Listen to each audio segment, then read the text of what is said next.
세상 어디를 가도 가장 일찍 문 열고 장사하고 가장 늦게까지 일하고 휴일도 없이 밤낮 가장 고된 업무를 자청하는 민족이 우리 민족이라고 합니다. 그래서 세계 어디를 가봐도 우리 민족이 가지고 있는 열심은 대단합니다. 네. 수고하고 열심인 걸로 치자면 참 우리 민족은 둘째라면 아주 서러워할 정도로 정말 근면하게 열심히 또 악착같이 치열하게 이렇게 살아가고 있습니다. 왜 이렇게 죽으라고 일하는 것일까요?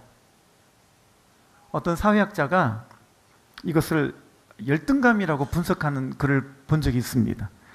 우리 민족이요, 워낙 땅덩어리가 작은 데서 이렇게 태어난 그 열등감 때문에 사람들이 더 열심히 살고 더 큰 것을 선호한다라는 말이죠.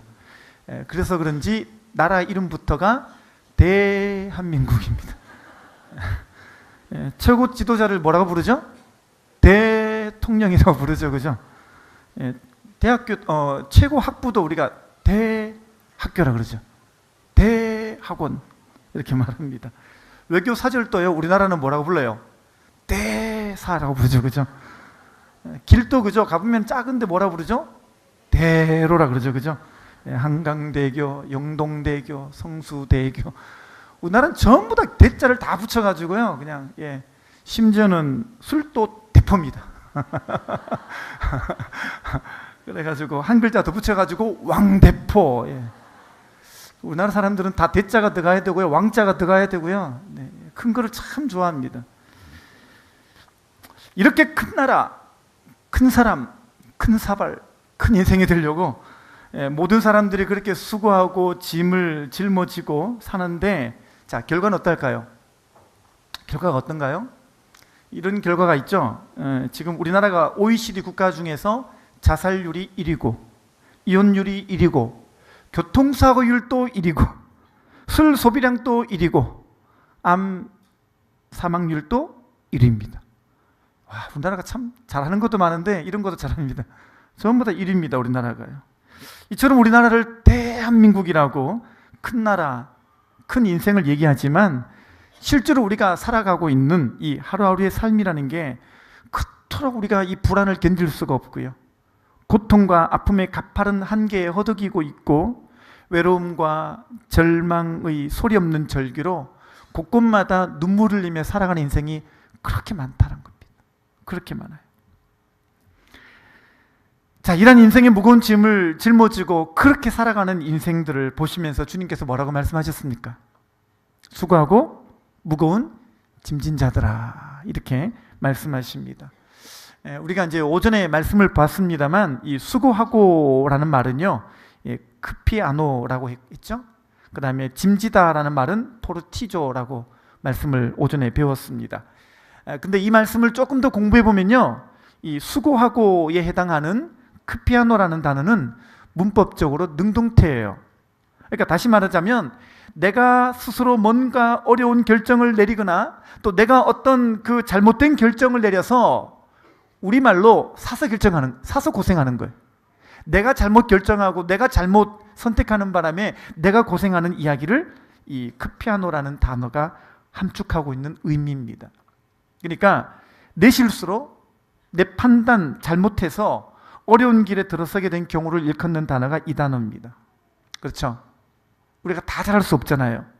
잘 해보려고 한 건데 실수한 경우도 있고 또 부족한 탓에 생각지 않았던 결과로 우리가 고통을 당하게 되는 경우가 많이 있습니다. 반면에 이 무거운 이라는 단어는 포르티조라는 말인데 이 단어는요, 문법적으로 수동태예요. 그러니까 다시 말하면 내가 원한 게 아니에요. 내가 원한 게 아니고 어쩔 수 없이 무거운 짐을 짊어지게 된 경우입니다. 그러니까 내가 그런 거 아니에요.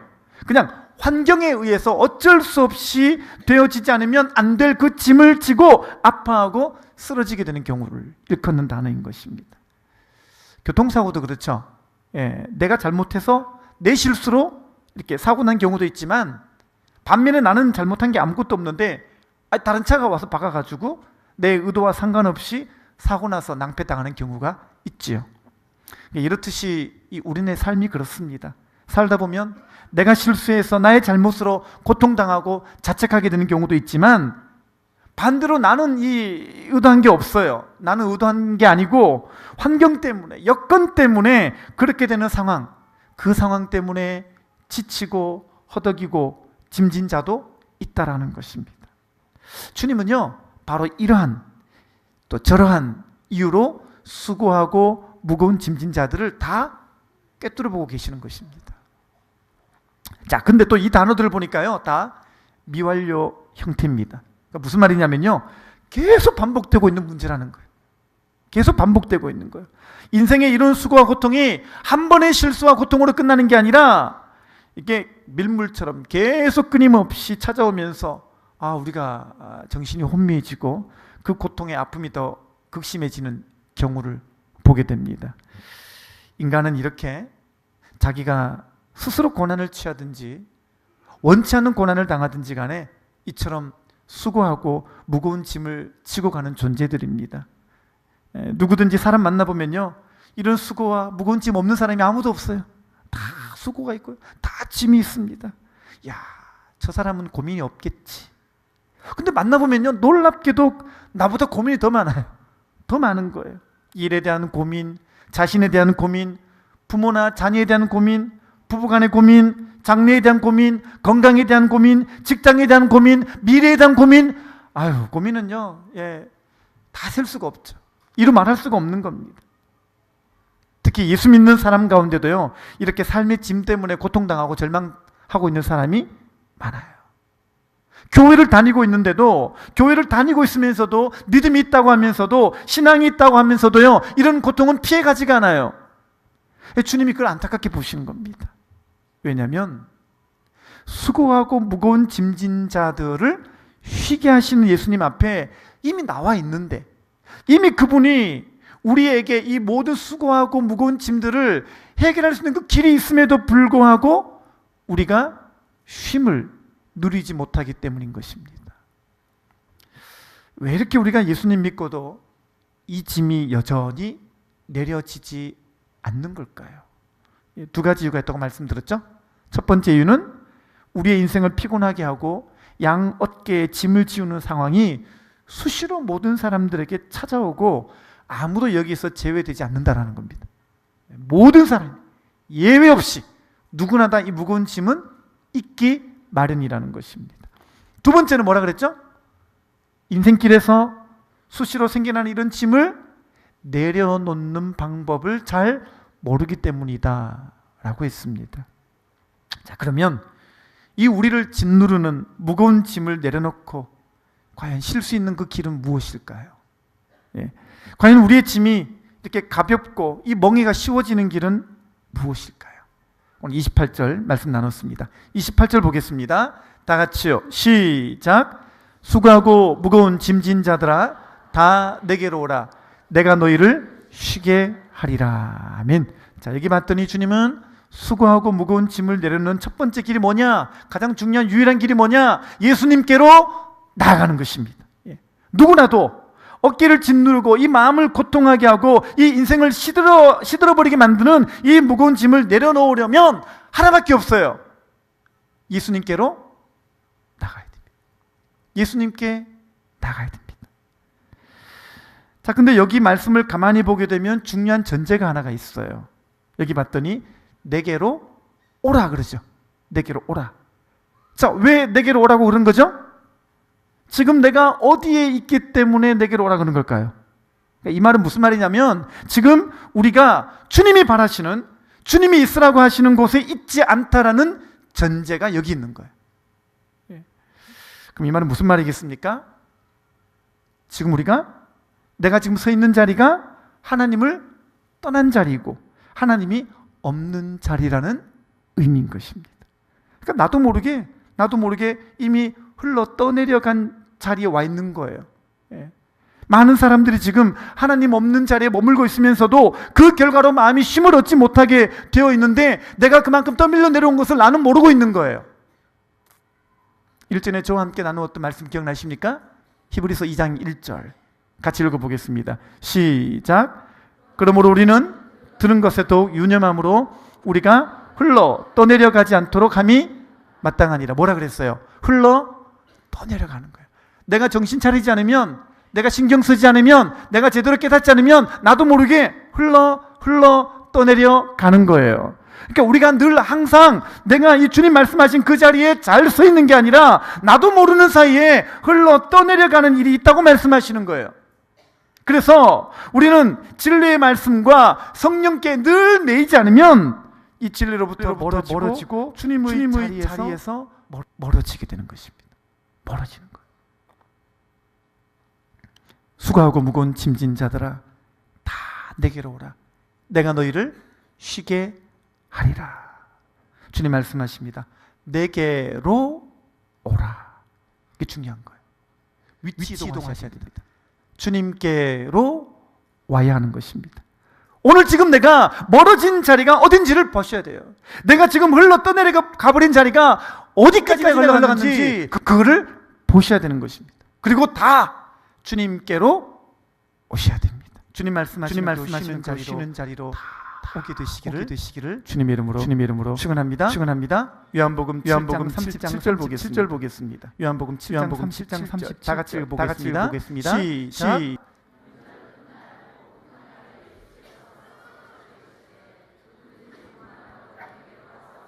아멘. 여기 보니까 주님은요, 목마른 사람도 오라 이렇게 초청하고 계십니다. 세상 살면서 가지지 못한 것 때문에, 세상 살면서 누리지 못한 것 때문에, 세상 살면서 얻지 못한 것들 때문에 받지 못하여 목마름을 느끼는 사람도 주님이 해결해 주겠다고 우리에게 말씀하고 계십니다. 여기서도 보면요, 주님이 똑같이 말씀하시는 대목이 하나가 있어요. 이 구절도 보면은 내게로 와서, 그렇죠? 내게로 와서. 여러분, 그래요. 인생의 무거운 짐을 내려놓는 유일한 길은 예수님밖에 없어요. 그러니까 우리를 부르시는 예수님께로 나와야 배불러지고요, 우리를 부르시는 예수님께로 나와야 평안해지고요, 우리를 부르시는 예수님께로 나와야 고침받게 되고, 우리를 부르시는 예수님께로 나와야 회복되는 줄 믿습니다. 이 필립 켈러라고 하는 분이 양과 목자라는 책을 지으셨는데, 그 책을 보게 되면 이분이 이제 실제로 양을 키워보면서 목동 일을 하면서, 이야, 시편 23편이 진리네. 그래서 이제 이분이 시편 23편을 재해석한 책이 양과 목자라는 책입니다. 이분이 실제로 이제 목동 일을 해보니까 양이요, 푸른 초장에서 눕는 일이 없답니다. 실제로 없대요. 그래서 시편 23편에 보게 되면 그가 나를 푸른 초장에 누이시며 그랬잖아요. 그래서 이 필립 켈러가 양을 키우면서 봤대요. 봤더니 양이 푸른 초장에 눕는 일이 딱 두 가지가 만족될 때래. 첫 번째가 뭐냐면 배가 불러야 돼. 양은요, 배가 안 부르면 절대로 눕지 않는답니다. 두 번째, 이 양은요, 안정감을 느껴야 눕는답니다. 근데 이게 얼마나 어려운지, 심지어 옆에 파리만 있어도 안 눕는데요. 파리만 있어도 절대로 눕지 않는답니다. 두 가지, 배불러야 되고 안정감이 있어야 돼요. 근데 이게 바로 우리들에게 적용되는 이야기예요. 마찬가지예요. 우리도 진짜 푸른 초장에 뉘어지는 참 쉼을 얻으려면, 여러분, 푸른 초장이라고 다 눕는 게 아니에요. 푸른 초장이라고 야 좋다 여기 거기에서 그냥 누워지는 게 아니라, 우리도 두 가지가 필요한 겁니다. 첫 번째가 뭐겠어요? 우리도 먼저 말씀으로 배불러져야 그때 누울 수가 있는 거예요. 그러니까 성경이 뭐라 그랬죠? 사람이 떡으로만 살 것이 아니라 하나님의 입에서 나오시는 말씀으로 살 것이라 그랬거든요. 그렇습니다. 실제로 다른 거 다 줘봐도 이 말씀으로 배불러지지 않으면요, 우리는 누워지지가 않습니다. 평안해지지가 않습니다. 쉼이 경험되지가 않는 것입니다. 그래서 우리가 참 쉼을 얻으려면요, 말씀 앞에 나와야 됩니다. 아멘입니까? 두 번째는 안정감을 느껴야 됩니다. 안정감. 여러분, 그렇습니다. 내게로 오라고 하신 예수님께 가야 돼요. 그분께 가면 안정감을 느끼는 거예요. 그분 안에 들어가면 주님의 품을 누리는 것이에요. 품이 경험되잖아요. 그러니까 애들이 보면요, 가끔씩 이유도 없이 엄마 품에 안기는 때가 있죠. 그것도 모르고 엄마들은 야가 왜 이래 이렇게 밀어버리는데, 그럼 안 됩니다. 이게 왜 그러냐면요, 애들이 부모 품에 안겨 있을 때만 충전되어지는 제3의 에너지가 있답니다. 제3의 에너지가 있대요. 예. 그러니까 애한테 아무리 좋은 장난감 사줘도, 아무리 맛있는 과자를 사주어도 이 충족되어지지 않는 제3의 에너지가 있는데, 그거는 반드시 엄마가 안아줄 때라야만 공급되는 거라는 거예요. 인간도 마찬가지입니다. 인간 스스로 쉴 수가 없어요. 입으로는요, 쉬자 그래도요, 무의식 속에서 끊임없는 이 불안이, 끊임없는 피로가, 끊임없는 고통의 염려와 근심들이 계속 우리에게 밀려 들어오기 때문에요, 나 스스로는요 절대로 쉬어지지가 않아요. 나 스스로는 아무리 결단하고 쉬어야지 해도요 쉬어지지가 않습니다. 여러분, 쉬려고 휴가 갔더니 어떤가요? 휴가 갔다 오니까 또 피곤하죠, 그죠? 그래서 우리는 휴가를 위한 휴가가 또 필요하잖아요. 우리가 그래요. 쉼이 없어요. 휴가 가도 안 돼요, 그게. 왜 그러느냐? 진정한 쉼은 하나님 품에 안겨야, 주님께 가야 쉬어지는 줄 믿습니다. 그 안에서 얻어지는 영적인 힘, 그것이 여러분의 것 되시기를 주님의 이름으로 축원합니다. 요한복음 10장 10절 같이 읽어보겠습니다. 시작.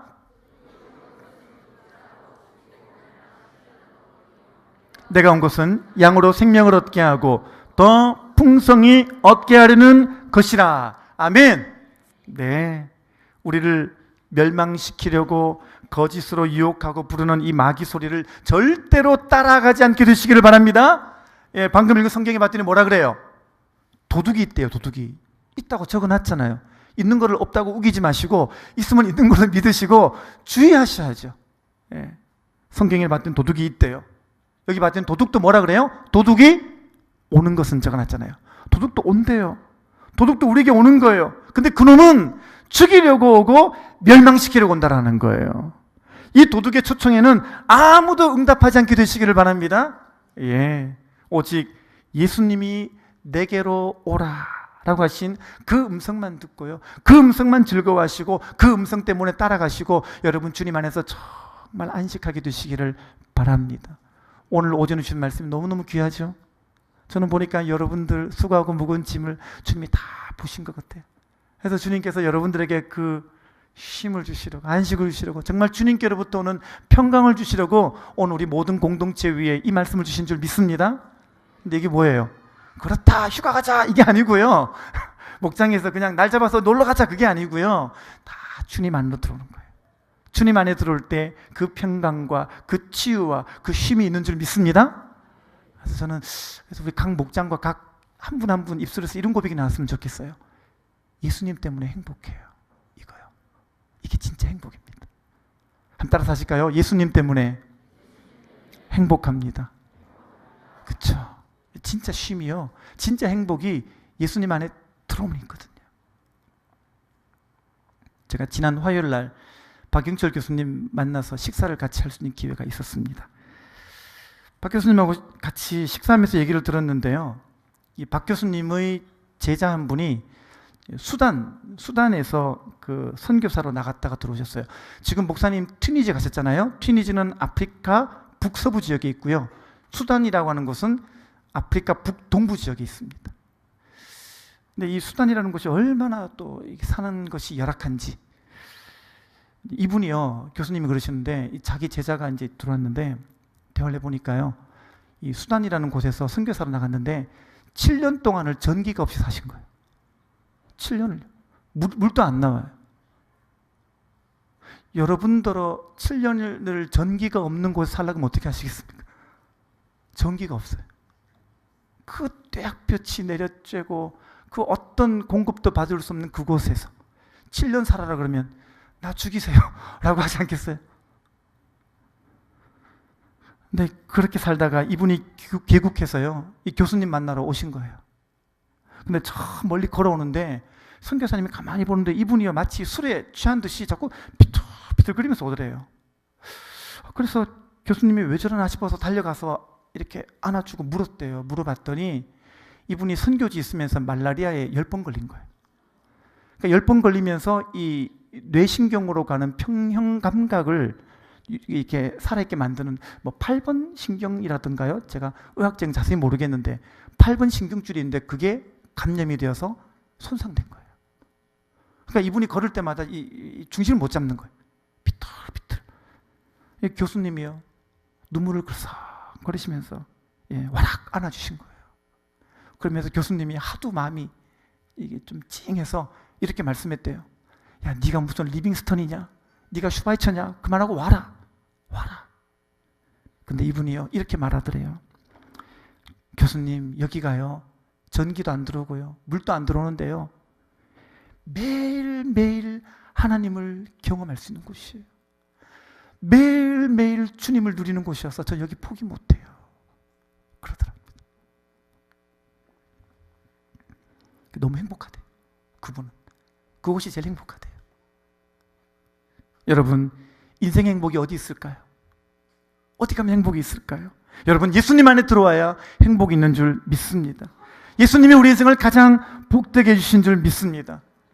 그래서 주님께서 뭐라고 말씀하셨죠? 28절 다시 한번 믿음으로 같이 함께 읽어보고 마치겠습니다. 시작. 수고하고 무거운 짐진 자들아 다 내게로 오라. 내가 너희를 쉬게 하리라. 지금 아무 감동 없이 읽고 있는 거 아시죠? 다시 한번 믿음을 가지고 주님의 영감을 가지고 읽어보도록 하겠습니다. 시작. 수고하고 무거운 짐진 자들아 다 내게로 오라. 내가 너희를 쉬게 하리라. 아멘. 아멘. 여러분, 예수 이름은 능력의 이름인 줄 믿습니다. 예수 이름은 구원의 이름인 줄 믿습니다. 예수 이름은 모든 문제를 해결하는 이름인 줄 믿습니다. 여러분, 예수 이름은 힘을 주는 이름인 줄 믿습니다. 예수 이름은 고치시고 회복하시고 자유케 하는 이름인 줄 믿습니다. 오늘 그 이름을 부르시고 그 이름을 붙드시고 그 이름을 의지함으로 말미암아 한 주간 동안 수고하고 무거운 짐진 여러분들의 모든 고통이 떠나가고 절망도 떠나가고 아픔도 떠나가고 이제 주님 때문에 행복한 삶만 사시는 복된 성도님 다 되시기를 주님의 이름으로 축원합니다. 기도하겠습니다.